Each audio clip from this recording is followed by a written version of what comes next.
Welcome back to Doula TeaTox, where I give you all the tea on everything birth, postpartum, and everything in between.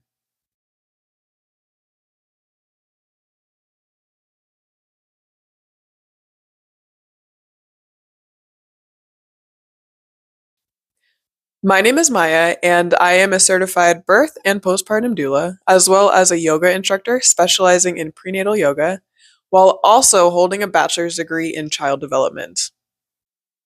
Today, I am sharing 3 pieces of wisdom that every single woman should know before having a hospital birth. Number 1, food during labor. Many hospitals have a no food policy during labor, and it's important to understand why. Many hospitals don't allow food during labor due to fear of complications. Now, without going too much into detail, I will link the video down below. That way, you can go check out that if you would like to learn more about that topic.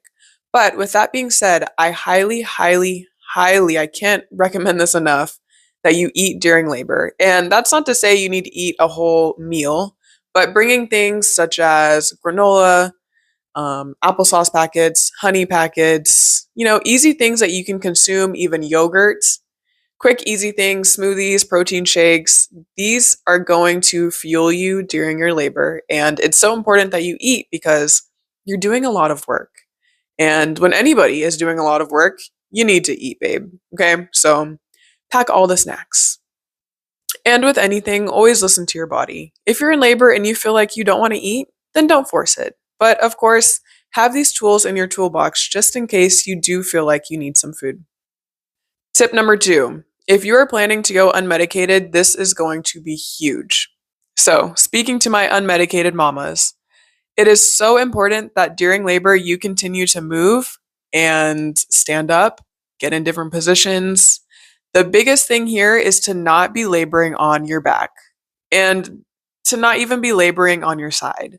Laying down in general is going to make the experience so much harder for you. And now I say this because oftentimes in the hospital setting, they attach all these monitors to you and they want you to sit in the bed because that makes their job so much easier. But let me tell you a secret, babe. Labor is not about making it easy for hospital staff. It's about what is going to make it easier for you as a birthing mother and what's going to, in total, give you and your baby a better outcome. So that's tip number 2. Do not lay on your back. Okay, especially during pushing, you're going to increase your risk of tearing as well. So even during labor, we don't want to be on your back. You're going to be in more pain. And especially during pushing, we don't want to be on your back again because you're going to increase your risk of tearing. And again, it's going to make it so much more painful. Instead of having continuous fetal monitoring, you can request to have intermittent fetal monitoring. So instead of having the monitor on 24/7, you can request that your nurse puts the monitor on every 30 minutes to every 60 minutes.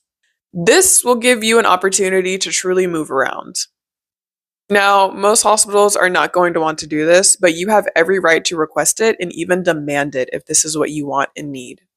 Obviously, being hooked up to machines is going to make being up and moving around just that much more difficult. And honestly, hospital staff wants it to be difficult for you to move around because it's easier for them to do their job if you're just sitting in bed. But it's not going to make anything easier for you.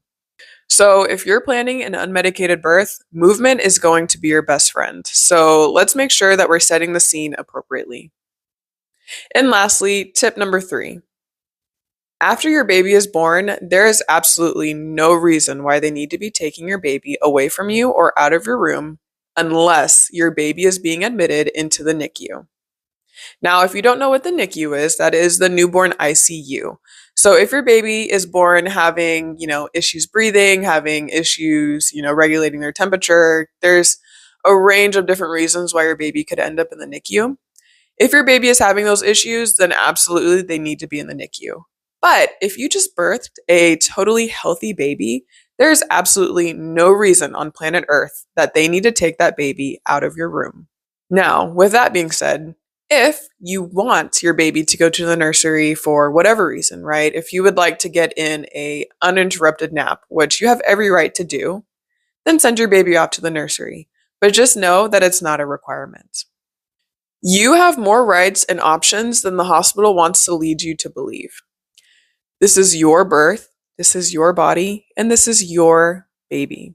You get the final say. If you enjoyed this video, please like and subscribe. And send this to a mom who might be birthing in the hospital setting. Knowledge is power.